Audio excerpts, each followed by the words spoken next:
ನಟ ಆದಿತ್ಯ ಮತ್ತು ರಂಜಿನಿ ರಾಘವನ್ ಅಭಿನಯದ ಕ್ಯಾಂಗಾರು ಚಿತ್ರವು ಮೇ 3ರಂದು ಬಿಡುಗಡೆ ಆಗಲಿದೆ ಎಂದು ಚಿತ್ರತಂಡ ಘೋಷಿಸಿದೆ.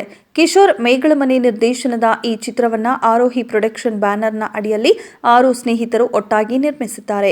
6 ನಿರ್ಮಾಪಕರ ಪರವಾಗಿ ಚನ್ನಕೇಶವ ಬಿಸಿ ಮಾತನಾಡಿ, ಸಣ್ಣ ಕೈಗಾರಿಕೋದ್ಯಮಿಗಳಾದ ನಮಗೆ ಸಿನಿಮಾ ನಿರ್ಮಾಣ ಮಾಡುತ್ತಿರುವುದು ಹೊಸ ಸಾಹಸ. ನಿರ್ದೇಶಕ ಕಿಶೋರ್ ಅವರ ಕತೆ ಕೇಳಿ ಸಿನಿಮಾ ನಿರ್ಮಾಣ ಮಾಡಲು ನಿರ್ಧರಿಸಿದವು. ನಟ ಆದಿತ್ಯ ಹಾಗೂ ಸಮಸ್ತ ಚಿತ್ರತಂಡದ ಸಹಕಾರ ಬಹುಮುಖ್ಯವಾಗಿದೆ ಎಂದರು. ಚಿತ್ರಕಥೆ ಮತ್ತು ಸಂಭಾಷಣೆಯನ್ನ ಸಹ ಬರೆದಿರುವ ನಿರ್ದೇಶಕ ಕಿಶೋರ್ ಮೇಗಳಮನೆ ಚಿತ್ರವು ಫ್ಯಾಮಿಲಿ ಎಂಟರ್ಟೈನರ್ ಆಗಿದ್ದು ಸಸ್ಪೆನ್ಸ್ ಥ್ರಿಲ್ಲರ್ ಎಂದು ಬಣ್ಣಿಸಿದ್ದಾರೆ. ಕನ್ನಡ ಚಿತ್ರರಂಗವು ಹಲವಾರು ಸಸ್ಪೆನ್ಸ್ ಥ್ರಿಲ್ಲರ್ಗಳನ್ನು ನೋಡಿದ್ರೂ ನಮ್ಮದು ಫ್ಯಾಮಿಲಿ ಎಂಟರ್ಟೈನರ್ ಆಕರ್ಷಣೆಯಿಂದ ಎದ್ದು ಕಾಣುತ್ತೆ. ಶಾಂತ ಸ್ವಭಾವಕ್ಕೆ ಹೆಸರುವಾಸಿಯಾದ ಕ್ಯಾಂಗಾರು ತನ್ನ ಸಂತತಿಗೆ ಬೆದರಿಕೆಯೊಡ್ಡಿದಾಗ ಉಗ್ರನಾಗುತ್ತಾನೆ. ಇದುವೇ ನಮ್ಮ ಕಥೆಯ ಸಾರವಾಗಿದೆ. ಕನ್ನಡದ ಹೊರತಾಗಿ ಚಿತ್ರವು ಇತರ ಭಾಷೆಗಳಲ್ಲಿಯೂ ಬಿಡುಗಡೆ ಆಗಲಿದೆ ಎಂದರು.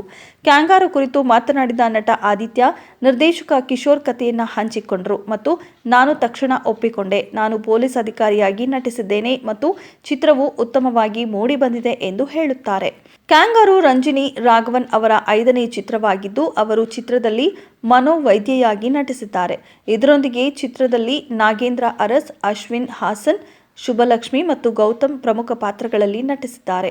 ಚಿತ್ರಕ್ಕೆ ಸಾಧು ಕೋಕಿಲ ಅವರ ಸಂಗೀತ ಮತ್ತು ಉದಯ್ ಲೀಲಾ ಅವರ ಛಾಯಾಗ್ರಹಣವಿದೆ.